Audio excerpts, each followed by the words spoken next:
नंदिकेश्वर कहते हैं, तदनंतर वे दोनों ब्रह्मा और विष्णु भगवान शंकर को प्रणाम करके दोनों हाथ जोड़कर उनके दाएं और बाएं भाग में चुपचाप खड़े हो गए।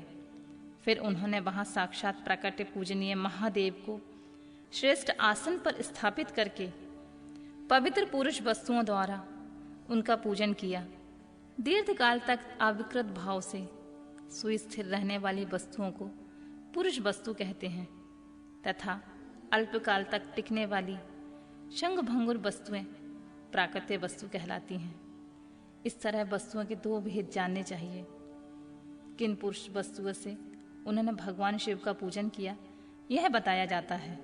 हार, नुपुर, केयूर, किरीट, मणिमय कुंडल, यज्ञोपवीत, उत्तरीय वस्त्र, पुष्पमाला, रेशमी वस्त्रहार, मुद्रिका, पुष्प, तांबुल, कपूर, चंदन एवं अगुरुओं का अनुलेप, धूप, दीप, श्वेत छत्र, व्यजन, ध्वजा, चमर तथा अन्यान्य दिव्य उपहारों द्वारा जिनका वैभव वाणी तथा मन की पहुंच से परे था, जो केवल पशुपति के ही योग्य था और जिन्हें पशु कदापि नहीं पा सकते थे, उन दोनों ने अपने स्वामी महेश्वर का पूजन किया।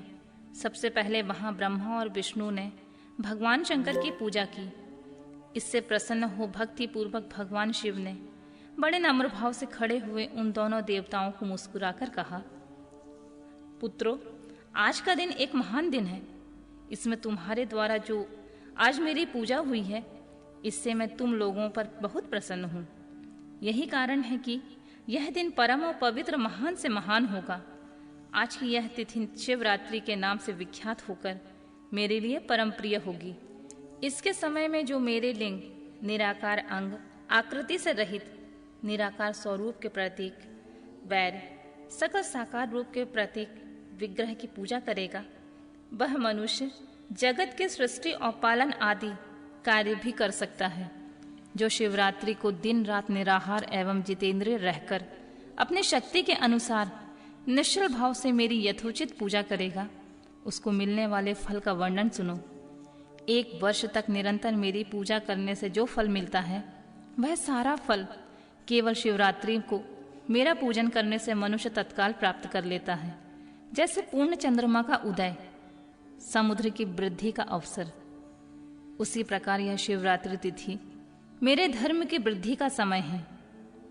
इस तिथि में मेरी स्थापना आदि का मंगलमय उत्सव होना चाहिए। पहले मैं जब ज्योतिर्मय स्तंभ रूप में प्रकट हुआ था, उस समय मार्गशीर्ष मास में आद्रा नक्षत्र से युक्त पूर्णमासी यह प्रतिपदा है। जो पुरुष मार्गशीर्ष मास में आद्रा नक्षत्र होने पर पार्वती सहित मेरा दर्शन करता है अथवा मेरी मूर्ति या लिंग की ही झांकी करता है, वह मेरे लिए कार्तिकेय से भी अधिक प्रिय है। उस शुभ दिन को मेरे दर्शन मात्र से पूरा फल प्राप्त होता है। यदि दर्शन के साथ साथ मेरा पूजन भी किया जाए तो इतना अधिक फल प्राप्त होता है कि उसका वाणी द्वारा वर्णन नहीं हो सकता है। वहां पर मैं लिंग रूप में प्रकट होकर बहुत बड़ा हो गया हूं। अतः उस लिंग के कारण इस भूतल लिंग स्थान के नाम से प्रसिद्ध हुआ हूं। जगत के लोग इसका दर्शन और पूजन कर सकें, इसके लिए यह अनादि और अनंत ज्योति स्तंभ अथवा ज्योतिर्मय लिंग अत्यंत छोटा हो जाएगा। यह लिंग सब प्रकार के भोग सुलभ कराने वाला तथा भोग और मोक्ष का एकमात्र साधन है। इसका दर्शन, स्पर्श और ध्यान किया जाए तो यह प्राणियों के जन्म और मृत्यु के कष्ट से छुड़ाने वाला है। अग्नि के पहाड़ जैसा जो यह शिवलिंग यहाँ प्रकट हुआ है, इसके कारण यह स्थान अरुणाचल नाम से प्रसिद्ध होगा। यहाँ अनेक प्रकार के बड़े बड़े तीर्थ प्रकट होंगे। इस स्थान में निवास करने या मरने से जीवों का मोक्ष तक हो जाएगा। महादेव ने कहा, साकार और निराकार मेरे 2 रूप हैं, किसी दूसरे के ऐसे रूप नहीं हैं। पहले मैं स्तंभ रूप में प्रकट हुआ, फिर अपने साक्षात रूप से। ब्रह्म भाव मेरा निराकार रूप है और महेश्वर भाव साकार रूप है। ये दोनों ही मेरे सिद्ध रूप हैं। मैं ही पर ब्रह्म परमात्मा हूं। कला युक्त और अकल मेरे ही स्वरूप हैं। ब्रह्मरूप होने के कारण मैं ईश्वर भी हूं। जीवों पर अनुग्रह आदि करना मेरा कार्य है। ब्रह्मा और केशव, मैं सबसे बृहत और जगत की वृद्धि करने वाला होने के कारण ब्रह्मा कहलाता हूं। सर्वत्र समरूप मैं स्थित और व्यापक होने से मैं सबकी आत्मा हूं। स्वर्ग से लेकर अनुग्रह तक आत्मा या ईश्वर से भिन्न जो जगत संबंधी 5 कृत्य हैं वे सदा मेरे ही हैं।